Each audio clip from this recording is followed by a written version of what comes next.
Hey, you're in the lab. I'm Brianna, and guess what? You're going to get up to speed on what you need to start video blogging with Jordan Behan today on the lab.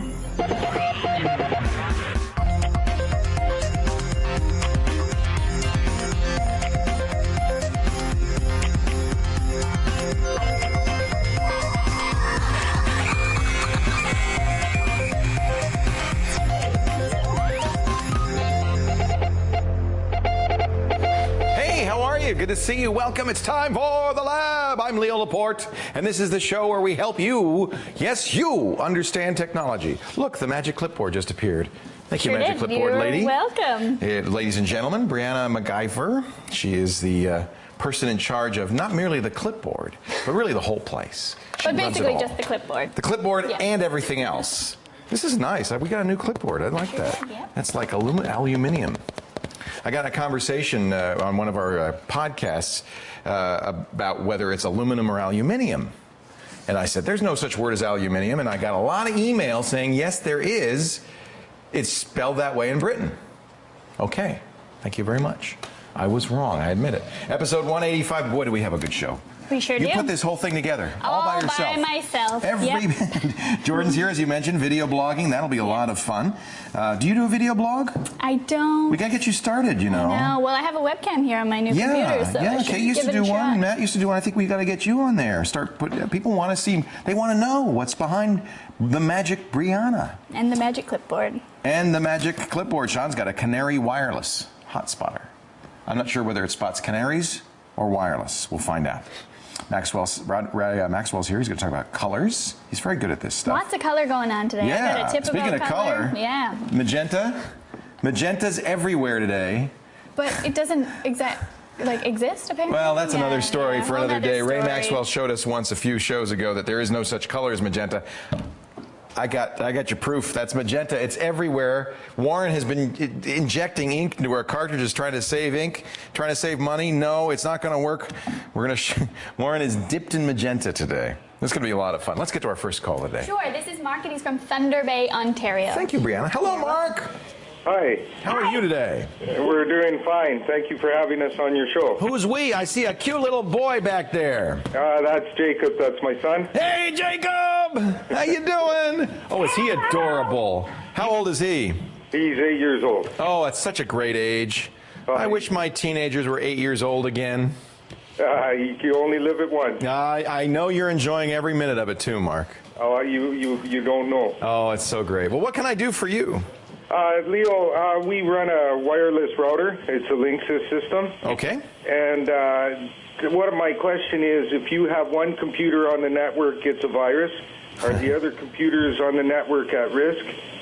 All the computers run virus protection. I'm running firewall on all of them. That's the key, not the virus protection, but the firewall. Okay. So wireless has nothing to do with it. If you're all on a network, you're all on a network, whether it's wired or wireless. It means that each computer is connected to each other. Almost all malware nowadays looks for other computers on the network. If it sees them, it goes wandering across the network and infects the other computer.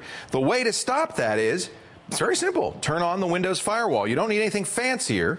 The Windows firewall is more than adequate. In fact, it's the software firewall I recommend because it's the least intrusive, it occupies the least amount of RAM, of memory. It doesn't slow you down, and it does everything you need it to do, which is primarily exactly what you're talking about. The reason you need you have a router. That's a firewall to the outside world. That keeps the viruses at bay to the outside world. Having the firewalls inside the network is to keep exactly what you talked about, a virus on one of the computers from spreading to all the other computers in the network. This happens.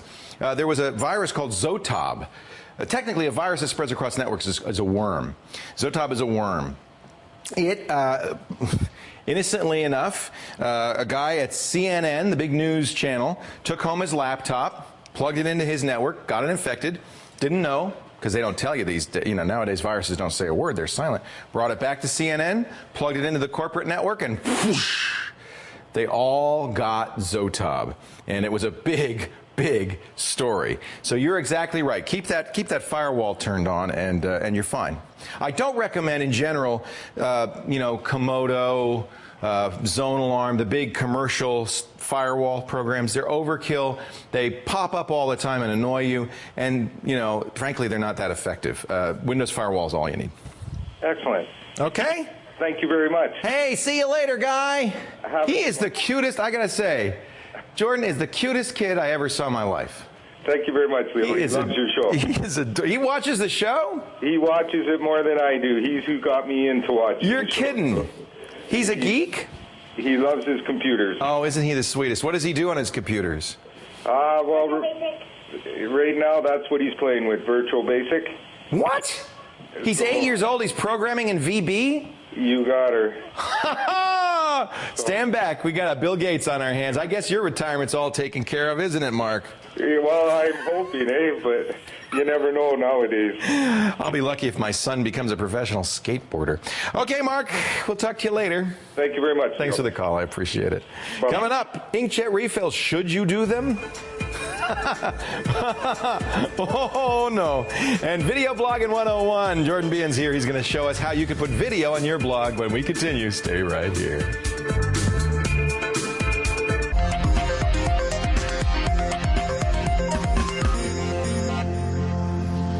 Welcome back to the lab. Jordan Behan's back. He's a guy who started in mainstream media at Chum TV and newspapers, and now he's a new media guy all the way. His blog is tell10friends.com, and he is now at Strutta, the director of community relations. We've talked about Strutta before. Really cool site where people competed against each other in video. We're really excited about it. Yeah. Making. Why are you pointing that camera? I'm used to having cameras pointed at me, but never by guests. I didn't think you were going to be too nervous about the fact that I had a camera on you here. Actually, are you streaming video? I'm streaming. I've got it all going on here. Yeah. We're here to talk about video blogging, so I figured it was okay that we're going to video blog the whole thing. I think it's cool if people can put video on their site. In fact, I tell bloggers this. You have to express yourself in writing, but if you can't express yourself in audio and video as well, it just enriches the experience for your users. I completely agree. Yeah. And now the technology is such that more and more people have access to that kind of thing as well. So that's what. It's actually very, very easy. So you were using something called Ustream? I'm Ustreaming right now our conversation here, as you can see. And I think we're losing the connection. I want to make sure that.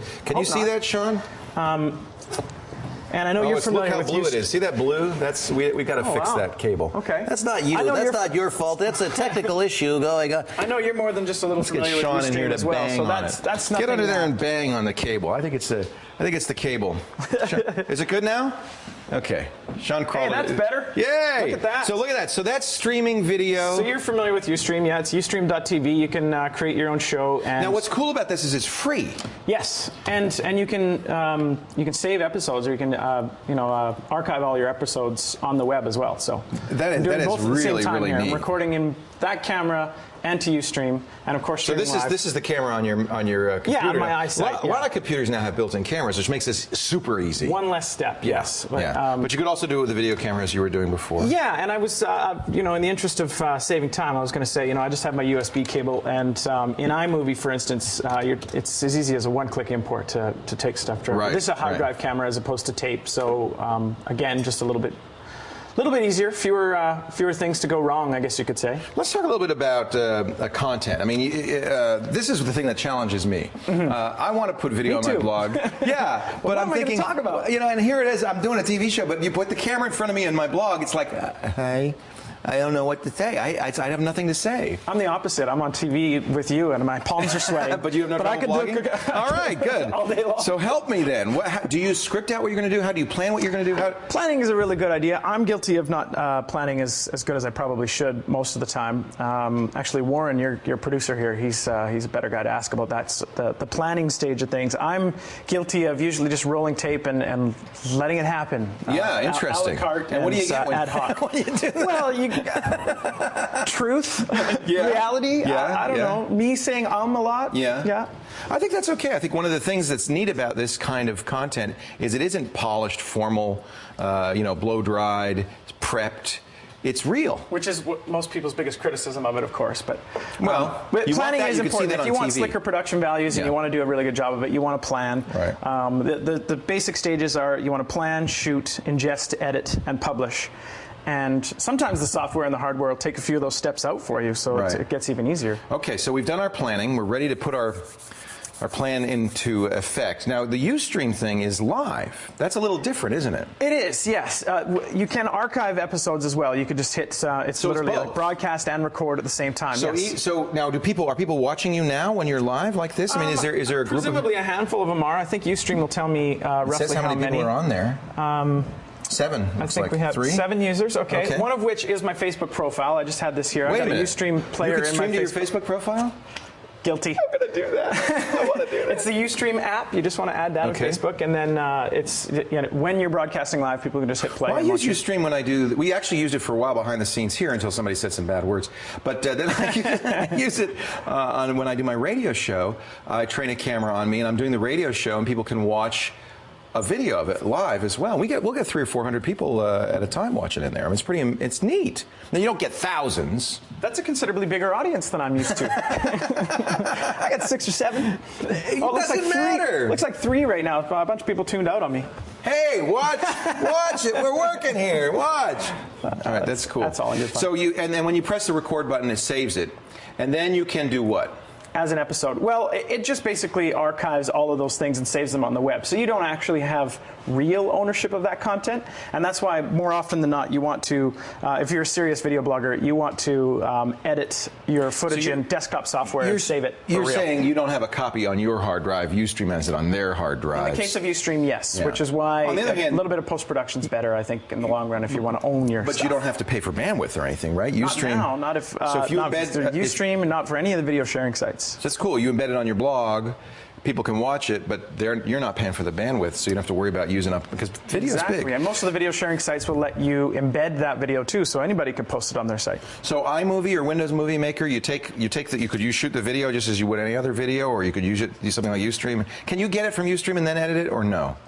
Unfortunately, no. I mean, you could, but we'd be talking about ripping a flash file and all FLV. It's not the ideal scenario at all. So shoot it with the camera yourself. You could use this camera in iMovie on a Mac. Absolutely. I mean, that takes an extra step out. Of course, if you do shoot onto a separate camera, then you have to do the import, and then you're editing the footage. If you're going directly from your webcam or from built-in iSight like that, then you skip that step. How much editing do you do? Do you do a lot? Do you put titles in and spin things around? Most of I try to stick to that sort of off-the-cuff internet video charm, and so I do very little. I used to say that when I was back in TV production, I had about a 10-to-1 ratio of stuff that I would shoot to stuff that I would keep, and now I do about 95%. It's the way around. A few seconds off the top, or I'm fixing my teeth or my hair or something, and then now it's now, just is that because you came from a background of video production and you're glad not to have to do that, or is it just your personality? A little bit.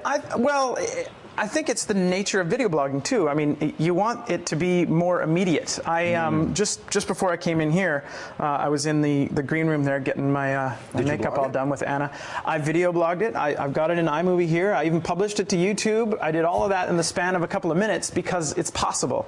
Now, did I take the time to light that shot or prepare what I have to say, or I didn't do any of that. No, you just did But you can see, there you go. I threw a key on there. Faking it because she's apparently... she's actually not spraying, or you would be dead now. Or not wearing glasses. You wouldn't be able to see out of your glasses either. Obviously. But just for the sake of demonstration. See, that's funny that you put that title on there. That kind of adds a little fun to it, too. Exactly. I mean, that wasn't and that's an easy thing to do. Nothing could be simpler. I mean, you just select the title tool, and a couple seconds later, you're ready to go. How do you get it on YouTube? Well, iMovie, and not to pick on the Windows users, but iMovie has a share to YouTube button right there in the menu. That was a very smart move, wasn't it? Yeah. It's literally like... It's that easy. You give it your account ahead of time. You have to have an I hit publish, and away we go. I've got the... Ryan and I were joking yesterday, the cooking show pre-baked version already live on the web there, so... Because it does take a few minutes for YouTube to absorb the content. Yeah, I guess they screen it or what have you, and then it has to encode and everything. iMovie does its encoding and then uploads, and then it takes now, you don't make any money on this, do you? Not me personally. I mean, I'm using it to promote other projects like Strata.com and stuff like that, and It's my TV background, I guess, that makes me think that I have a responsibility or just a want to share stuff in the form of video on the web. Right. And it's fun. Oh, it's really fun. Yeah. And as I said at the beginning, if you're a blogger, adding this extra dimension makes it a richer experience for your audience. They get to know you in a way. You know, bloggers, you don't really get to see the face behind the writing. So you start putting out some video, suddenly people start to get to know you, and it's a really different experience. And we're really just seeing more and more of that all the time. Yeah. Putting that camera I still got the camera. Yeah. I was shooting towards your camera guys here for a long time there. But Jordan Behan is Director of Community Relations at strutta.com, strutta.com. And you... Usually when I do that, it kind of magically just goes there. But they're typing it right now. It's Strutta. That's a site where you can go and there it is. That's a site where you can go and compete with other people at anything you want. Videos. Yeah, literally any category. You can upload your videos and compete. And cool. I guess if I have a job, it's to teach people that it's so incredibly easy to do that anybody can do it. And now. And everybody has a skill, even if it's just who can touch their nose with their tongue. Or turn their feet backwards and upside down, like half your producers seem to be able to do. Yeah. Jordan, thanks for stopping by and showing us this. And I do encourage people to play with it. There's so many great sites like Blip TV, Blog TV, Vidler. You're using YouTube. They're all out there, Ustream.tv, just waiting for you to put your content on them and share it with the world. Exactly. Thank you, Jordan. Thank you. Coming up in just a little bit, we're going to get all magentized with Warren. He's going to make a big mess showing you why you don't want to inject inkjet cartridges. Yeah, it's cheap, but it's a big mess. Also, more of your calls coming up. You stay right here. Right now, though, a close-up of something beautiful, an orange you might see around the lab. It looks like a connector of some kind. What is it? I'll tell you what, we'll zoom out and find out when the lab continues right after this.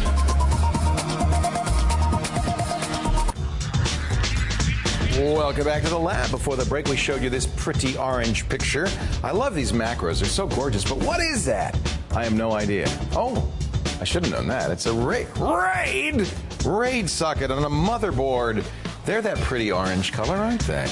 Sean does those with his macro lens on his... you're using now the Canon Rebel XTI, yeah? Yes. You like it? I do. It's good looking. I tell you, those pictures are good looking. They're good looking pictures. Let's get another caller on the air here. I think Brianna has somebody for us. I sure do. This is Cody. He's from Waverly, Ontario. Of course he is. He looks exactly like somebody from Waverly, doesn't he? Hello, Cody. How are you? What's going on, Laporte? How you doing? I love that picture, dude. It looks like Wayne's World in your basement there. Oh, it definitely is. It is, man. Who's that behind you? Is that your buddy? Yeah, it's my buddy Taylor. You want to give Taylor a shout out? What's going on, Taylor? How you doing, buddy? I feel like this is I don't know, much music or something going on here. What can I do for you, Cody? Huh? Well, I'm interested in putting together a media server. Oh, sure you are. What the heck? You and Taylor in the basement? You need a media server? Well, definitely. You know, I got a lot of high definition footage that I'm kind of swapping back and forth right now, and I just need a place to store it all. Okay. So there, you know, when you said media server, that's a particular kind of storage.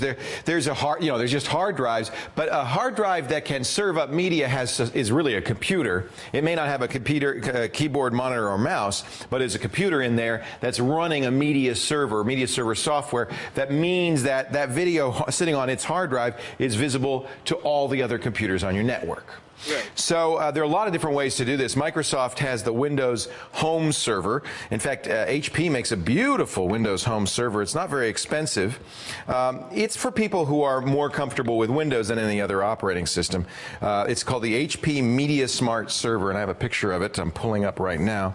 Are you Windows focused, or do you mind using other operating systems? Well, I was thinking about maybe kind of putting a Linux distro. That's what I wanted to hear. Nice. Now you're talking my language, Cody. So you can see the idea here. Microsoft says, well, you've got a media server, and then everybody all over the house, mom in the kitchen, dad in the office, the kids playing guitar in the bedroom. Whose life is this?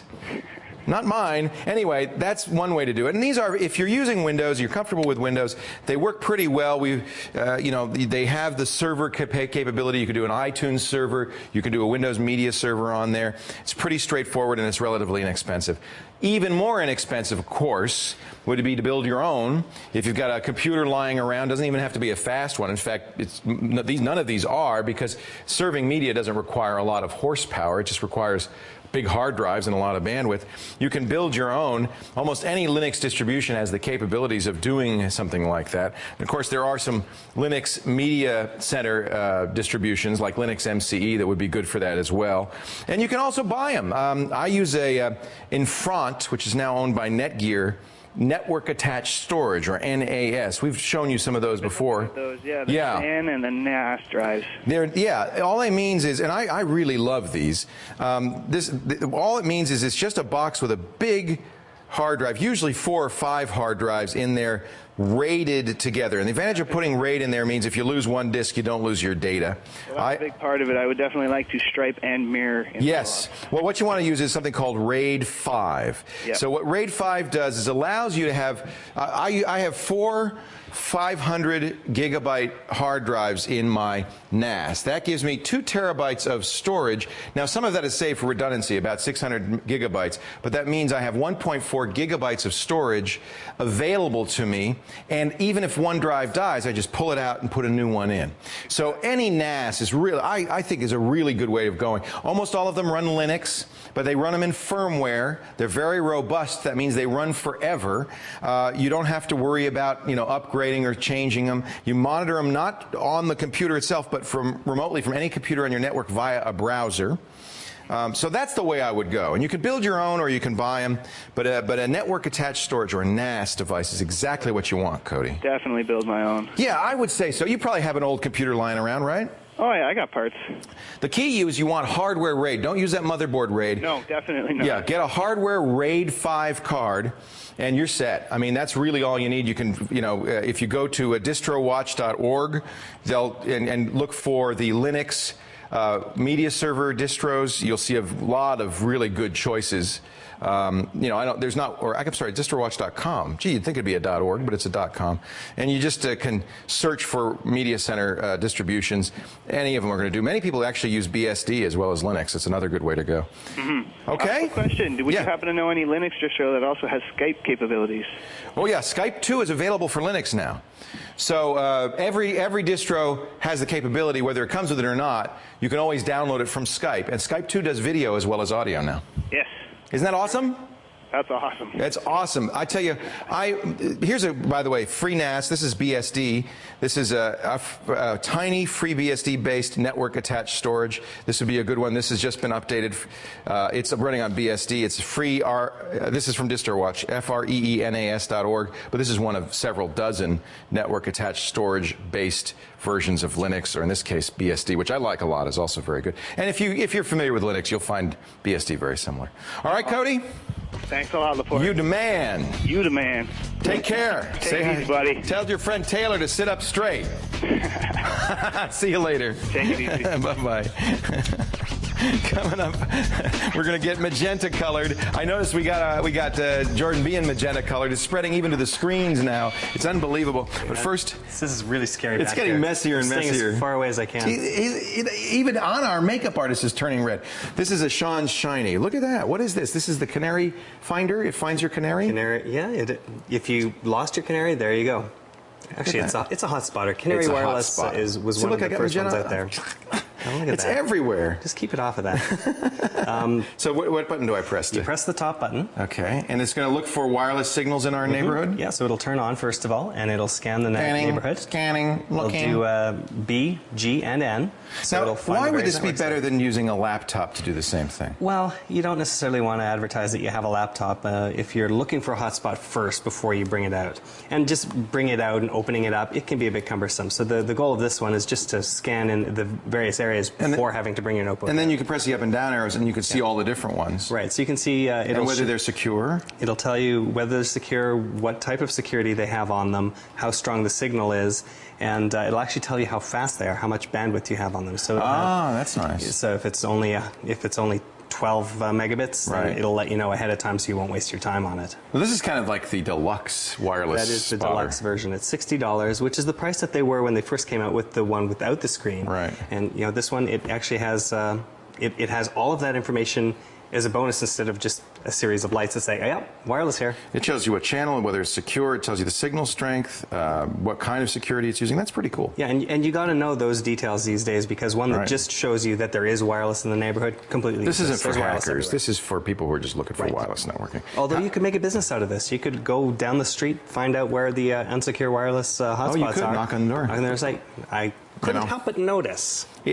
Like Randall Schwartz, you go around and say, is your email password? And they go, how'd you know that? Unsecured Wi-Fi. He does that. Anyway, Shinies, pros and cons. There you go. So there you go. It works with all of the different flavors of wireless except for A, and it does show all the information you need. How did I get more magenta on me? What's the negatives? Negatives is it is bulky. You can't really put that on a key ring without taking up most of your pocket. And it's not really cheap, and it's not magenta. Maybe that's a pro, though. That's a pro in this case. All right, we're going to get magenta everywhere in just a little bit. Warren, we're saving Warren for last because we want to get magenta on everything. Also, Ray Maxwell coming up. We're going to have some fun with the color science. Promise you no magenta. Well, magenta doesn't exist, according to There is no Ray. There is no Ray either, by the way. Magenta says Ray doesn't exist. This is our quick quiz question of the week, of the day. What's the term for the photographic effect where a tiny point of light becomes bigger, blurrier spot when out of focus? Lens flare, is it chiaroscuro? Chiaroscuro. Spherical aberration, or the circle of confusion? That's where I'm living right now. Think about it. We'll talk about the answer a little later on as the lab continues.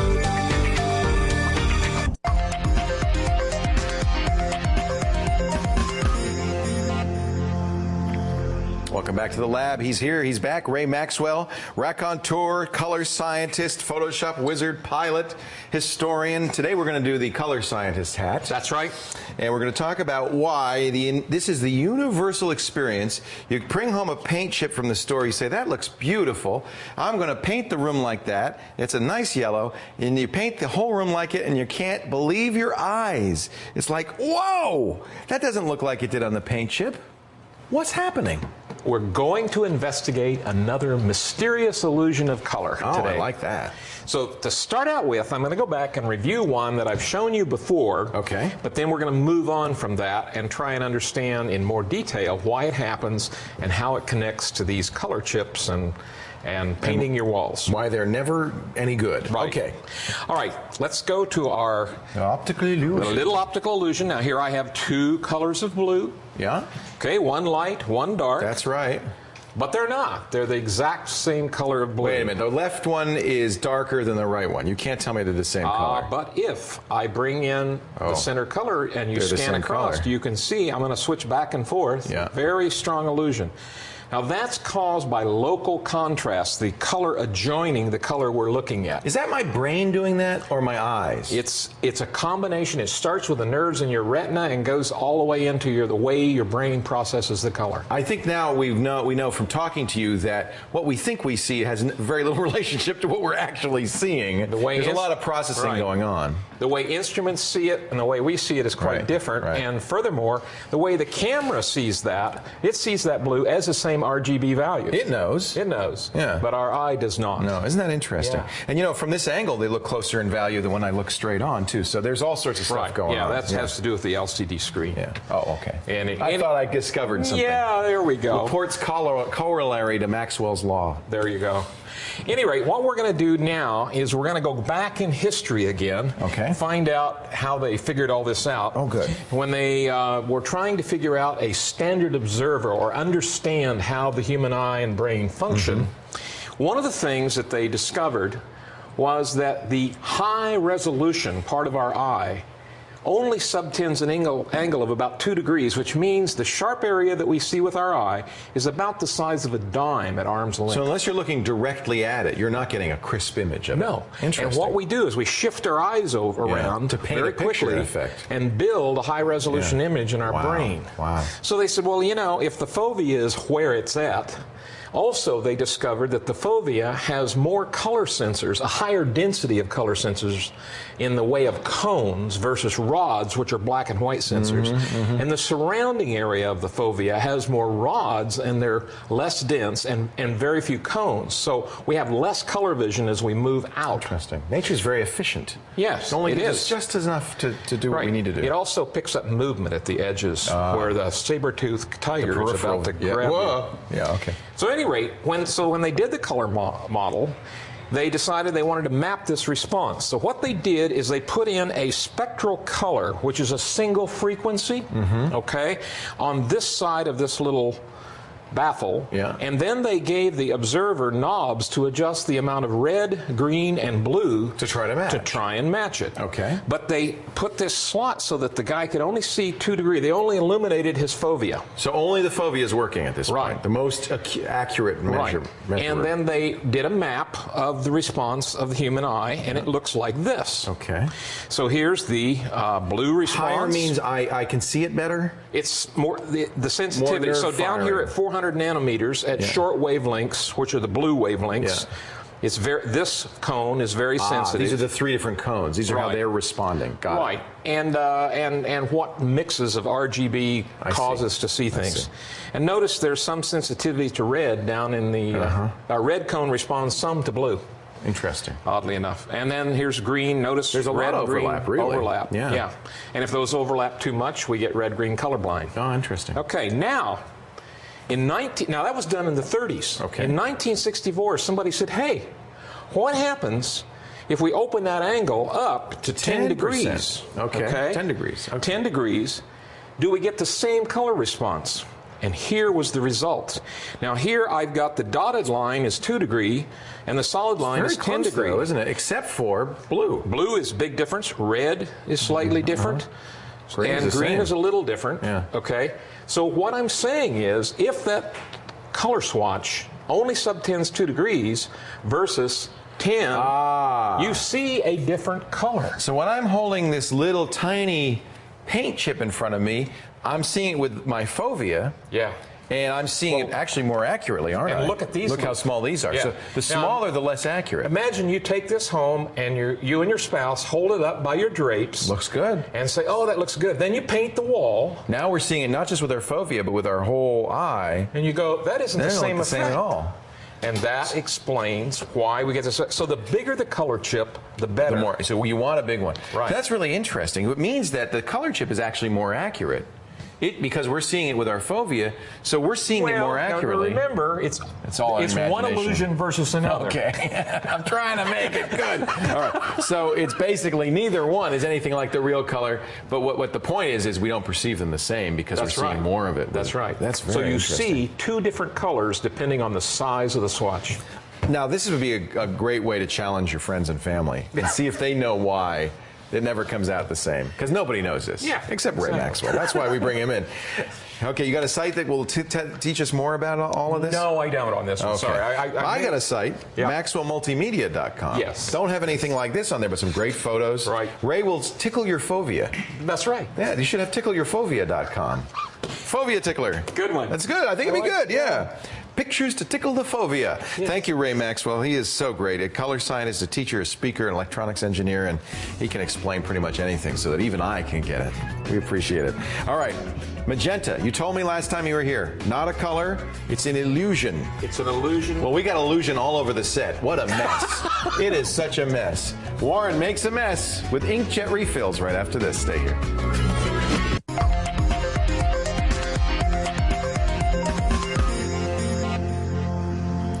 Magenta on every part of me now. I don't like this. We're going to take another caller before we get Warren cleaned up, and Brianna's got the next caller. Yeah, it's Devin. She's from Omimi. I always say that Omimi, wrong. yeah. Omimi. Hi, Devin. Hi. Is it Omimi? Yeah. Devin, what a cute picture you just sent us. That's you? That was my dad. Oh, I know how that is. I have a teenage daughter, and I drive her crazy, too. What can I do for you? Well, I recently heard about Photoshop and how you can, color, with it, and I've seen some examples of it, and it looks really good, but it's a bit expensive for me. It's really expensive. So you would like to take black and white photos, like maybe old family photos, that kind of thing, and colorize them? Is that kind of what you want to do? Well, actually, I want to take, draw a picture and then, color it. Oh, you want to, make draw? Yeah. Oh, that sounds really cool. I have several programs to do that for you, and you don't have a lot of money, so I'm going to show you free programs. How about that? That's good. Are you Windows or Mac? I currently have a Windows. Okay. This is a program called Paint.net. It was written by some students, and it's a free, very much like Photoshop, painting program. It has layers and everything. You could do photo adjustment, as well as creating your own images. I'll tell you, mostly what Photoshop is primarily used for, I mean, I know there's people like Burt Monroy who do fine art with it, but I have to say, it's not Paint.net, it's GetPaint.net. The program is called Paint.net, but the website is GetPaint.net. I have to say that, in general, Photoshop and programs like this are less good for drawing and more good for photo retouching and modification, even though you can draw with it. This is the first one I would look at, but I want to show you another program that I think would really be great. This is called Art Rage. This is available for Mac and Windows. There's a free version of it, and there's a paid version of it, but the paid version of it is like $25. No, I'm sorry, $39.95. But try the free one. This is such a cool program. Actually, I'm gonna see if I can how quickly I can download it for you, because I don't know. Let's see. Click here, download in English, the Art Rage 2.45 Starter Edition. Yeah, it's only about 7 megabytes. This program is for people who are artists. Do you like to draw? I mean, you want it in real life with charcoal, with pastels, with pencil, with pen, that kind of thing? Well, I like to do, manga-ish things. Oh, cool. You're doing comic books. Yeah. Oh, that's really cool. Manga is very neat. Well, there certainly are programs that are, kind of give you kind of more of that comic feel, but I think, a manga's done freehand. You could absolutely do it. Let me show you Art Rage. I think what's neat about Art Rage is the interface is really designed to be for people who want to be creative. Paint.net is neat, and you could probably do manga with it.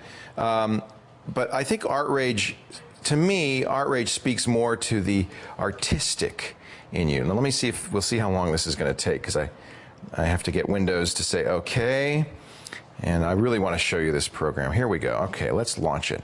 So Art Rage has an interface that sometimes throws people. I'm going to close the About box here. Hello, Art Rage. Oh, maybe this is a. There we go. Let's close that. Now look at this interface. Isn't this kind of interesting? It's got this wheeled interface. This is to get out of the way. It has natural media. I'm actually drawing on kind of a paper that is really like a real. Look at this is a paintbrush. Look at that. And it has texture. You have stencils. You have tracing. So a good way to start would be to get some manga art and start by tracing over it. Here's a trowel so I can lay paint on thick. It's got an airbrush. It's got a roller. Now, some of these things you have to purchase the full version for to do more. Here's the pastels. I mean, that looks like a crayon, doesn't it? My mom is a fine artist, and she loves this program. This is the free version of it, absolutely free. You can get for $40, you can get more utensils. You get the airbrush, you get the oil paint, you get a roller. But I would absolutely look at this. We can even change the pressure. We can thin the paint if you want to get a real watercolor look to it. And this is really a neat program. And look, by the way, how when I paint over the blue pastel with the red paint, they mush together. That's like real world effects. This is really quite an impressive program. Highly recommend it. It's called Art Rage, and I think it's exactly what you're looking for, Devin. And it's free. That's always good. Isn't that good? You're a student, I bet, huh? Yeah. Yeah. So manga is the rage, all the rage now with your friends? Yeah. How cool. And so you'd like to draw some of your own. That's the Japanese comic art where they have the big eyes, right? Yeah. Yeah, that's really neat. Do you like the manga movies too? There's some really good movies too, aren't there? Yeah. Yeah. Oh, that's neat, Devin. Art Rage. Okay. I love this program, and I think you will too. Okay, Devin? Okay. Thanks for calling. No problem. See you later. We'll look for send me a manga. If you do some drawings, send me some. I'd love to see them. We'll show them on the show. Now it's time for me to wander over to say hello to Ryan Manga Yule. You like manga? Yeah, no? It's all right. It's all right. Not your favorite? I like all kinds of animation, not just any one particular. Yeah. So, yeah. Art Rage 2 was a Yule's jewel. Was it? It was. Isn't that a great program? It's really, really cool. Just Paint.net is another. Did you do that also? Paint.net we've done as well. I steal everything from you. You know that. I know. Another Yule's Jewel, another free file, something you don't have to pay for that does amazing things. It does. This will do. Does one amazing thing. Yeah, it's I don't know what amazing things does amazing thing. It's for Windows. It's called Quick HTML Color Picker. Okay. And just from the name itself, pretty much what I do is I just hit pick color, and now I can move around anywhere on my screen and pick a color. So I'm going to pick a color there. This happens all the time when you're doing your own web pages. You want a color, but you can't just say light greenish blue. You have to give it a hexadecimal number. This tells you that It tells you the HTML code as well as the RGB value, the red, green, blue. Really handy. And then as an extra added bonus, it automatically copies it, so you can just paste it into any document you want. There you go. It's quick. It's called Quick HTML Color Picker. And it's free. It's absolutely free. It's not a big program, it's a little one. Does one thing. It's a Yule's Jewel. Go to labwithleo.com, free files. Ryan, sometimes the jewels, they're big and multifarious. They're like a crown. Sometimes it's one perfect gem. This is one little perfect gem. But it's like a haiku. It does what it's supposed to. It doesn't do 30 million things okay. It does one thing great. Okay, we've rationalized enough now. All right, moving right along. It's Warren coming up. He's going to get magenta everywhere. Warren makes a mess. I know you've been waiting for this, but one last chance to take our quick quiz question of the day. What do you call that photographic thing, you know, where the tiny point of light gets bigger and blurrier when it's out of focus? I'll tell you what, we'll explain all when the lab continues right after this. Welcome back to the lab. Before the break, we asked you what they call that photographic effect where you get a tiny point of light and it becomes bigger and blurrier when it's out of focus. I think it's called spherical aberration, but I would be wrong. Circle of confusion. Oh, I thought that was a Johnny Cash song. Oh, well. See, we're learning about photography all the time. Yes, I know, we're going to listen to Chuck D, but right now we're going to get all messy with Warren Fry, who is going to show us how to save money by injecting ink into your inkjet cartridges. But you'll be aggravated by the end of it. You'll see these ads all the time. And you know, I completely understand why people want to do this. Inkjet ink is among the most expensive substances on the earth, $5,000 a gallon in some cases. Not because it's supposed to be, not because it is legitimately that expensive, but just because they can get away with it. It's sort of the whole Gillette thing, or a razor thing, where you sell the razor and then the blade costs more. Printers are really cheap, but the ink isn't it? So I can see, especially parents where their kids are printing out manga comic books. By the way, we found a manga comic book creator. We'll show you that at the end of the show for Devin, so she can actually automate her manga creations. So she's going to be printing out a lot of stuff, so she might want to try this. So what is involved? Oh, now I've got... Stand well clear. You know, can you give me that? I need a raincoat like you have. I'm a little nervous about this. There you go. This whole process. Well, first off, it's a good reason why it's an intimidating looking kit. I can tell you that right now. Well, look at that. You've got to actually take a syringe. Now, do you want to name the brand of this? Or do we not want to get sued? Probably not. Okay. But they're all the same. There's no one better than the other. So you have to stick the syringe. Oh, see what I mean? There's a problem already. So we were magenta everywhere. Now we're going to get cyan everywhere. Then you pull it out. Okay. You fill up a syringe with ink. All right.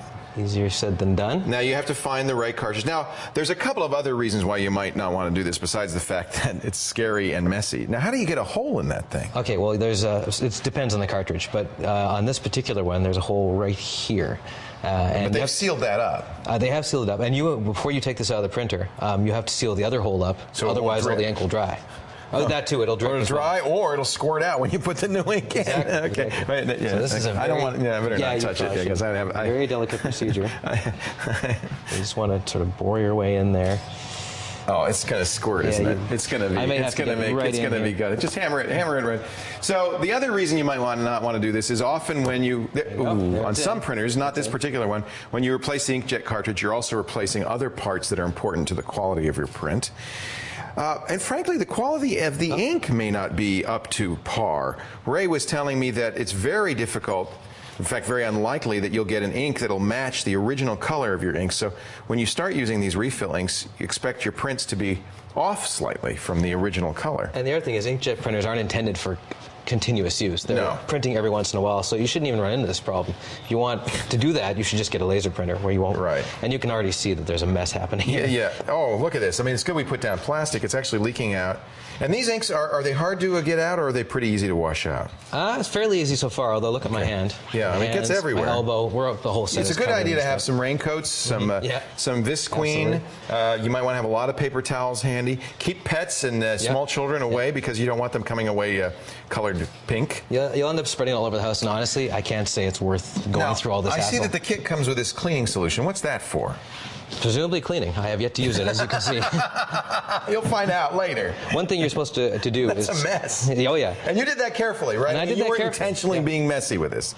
And you're supposed to leave these out for a few hours to let them settle. There's a sponge in here, and that's what absorbs the ink. So if you put it in too soon, it won't work. Okay. And, it's debatable whether And then it'll work you've sealed it. They give you a plug to seal it with? Yeah, they give you a plug that comes with the kit, and there's also a drill, which I didn't need for this particular one, but you can drill into it. But I mean, look at this. This is a total we're mess. giving away now the name. It is a Jet Tech inkjet refill kit. They put it on the screen, so our anonymity is busted. It's not particularly anything wrong with Jet Tech. They're all about the same. All the same. The notion is understandable. You certainly save a lot of money, but probably not recommended. It's a mess. It's not going to give you results like those you expect. Yeah, I wish these companies would lower the price of their inkjet cartridges. But the compromise is too much. This isn't what you want to do as a result. I know, and every time I say that, and I've been saying this for years, I'll get an email or two from somebody who says, "Oh, I do it all the time. It's great." Okay, fine.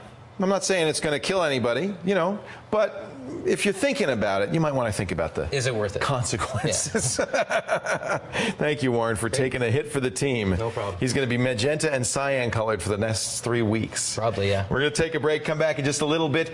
We had actually a message that Ray Maxwell wanted to share with you about one of the most important people in the Photoshop world and a memorial website that he wants everybody to see. And we'll also show you this manga creator because it's pretty cool. Final words with the lab in just a bit. Stay right here.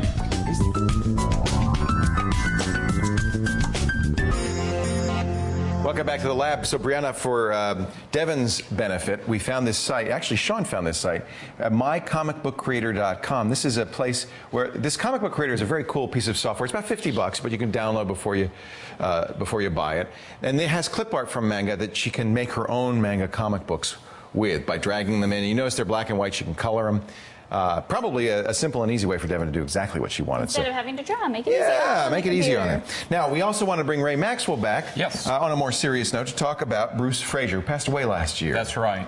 And Bruce wrote more books and did a better job of explaining color science to the lay person and the persons in the industry than any other person. So at Macworld this year, they threw a big tribute to him, and they made a DVD of it. And so if you'd like to see the tribute, you can order the DVD. It's free, isn't it? Reasonably priced, just the mailing. Yep. And if you'd like to contribute to defraying the medical expenses his widow's left with, that is also appreciated. He was very young. He was only 53, 54. That's right. He was a very young guy. Yeah. What a wonderful guy. I met him a few times. One of the greats in the Photoshop education world. And I know use one of his books as a reference all the time for color. Yeah. So that's a great site. BruceFraserTribute.com if you want to learn more about this exceptional person. We used to communicate by email. He's a great guy. Yeah, really was. Really was fantastic. Well, thank you. Speaking of great guys, really appreciate your being here. It's always fun to learn about color. You didn't get any magenta? I got out with. How did you do that, Warren? Can you just spray him with some cyan? Meet my friend Warren. Hey, I'm actually magenta free too. It's like a zombie. Instead of eating brains, I spread you with color. Never refill cartridges. Never. Hey, we are so glad you were here today too. I mean, we couldn't do this without you. We do it for you. So please come back again. Tell your friends we're here every day. And if you want to be on the show, they just go to the website, right, Brianna? Fill out the form and we'll get them on the show. Yep, it's really cool. labwithleo.com. Okay, we can relax now. We can relax. Cameras are off. Bye. See ya. Bye-bye.